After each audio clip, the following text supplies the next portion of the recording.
Right now on News Channel 6 at 11, a local survivor telling her story of domestic violence, trying to help others who may have experienced the same thing. This coming after the shooting of a mother and grandmother in a store parking lot. Also ahead, a new beginning for the Wagner, South Carolina Fire Department. A look at the new chief's plans for the agency. And kicking off Hispanic Heritage Month. How the local festival really helps you experience the culture. As your news at 11 starts now. Live from Television Park, this is WJBF News Channel 6 at 11.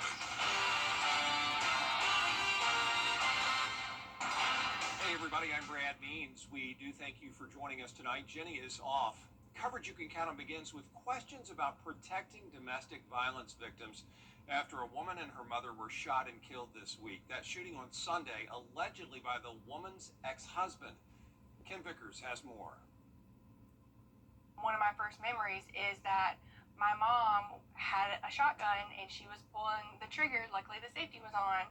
And my dad had me in his arms because they had already been fighting. Liz Bragg is a domestic violence survivor. She says that from the time she was a toddler, her mother was emotionally and mentally abusive towards her husband and children. Bragg tells me that soon after her parents divorced, her mother remarried, and that's when the physical abuse began. My stepdad wound up, when my sister was 2 and I was 4, beating my little sister so bad that he left handprint bruises all down her back.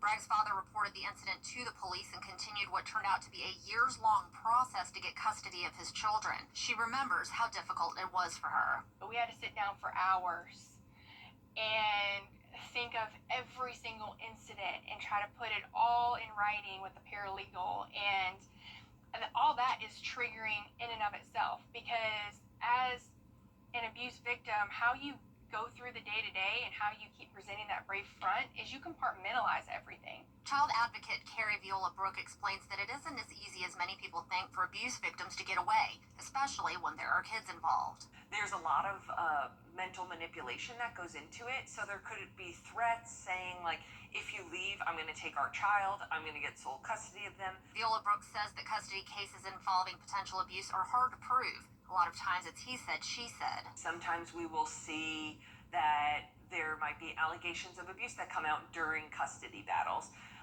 We know that the rates of child abuse being false or fabricated are really low, but the higher number are related to custody battles. In Bragg's case, her father finally got full custody once she was a teenager, but she says she isn't sure laws do enough to protect children of abusive parents. At what point are we going to start standing up for our children? At what point are we going to start voicing it?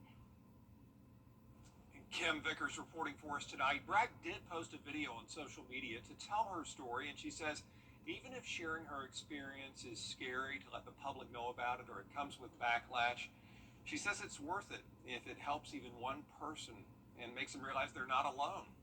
If you or somebody you know needs help, we have a list of resources for you on our website, WJBF.com. South Carolina leaders pushing to get cell phone center. Way to go. Augusta is celebrating Hispanic Heritage Month with its annual festival at the Common. Here's Hannah McDonald.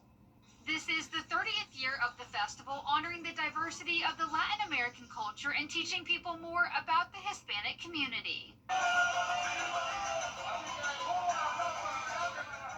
This festival serves as a reminder to the CSRA of its cultural diversity with vendors from many different countries. Festival organizers say next year they will celebrate the 40th birthday of the ACHA and want to commemorate people of Hispanic backgrounds coming together.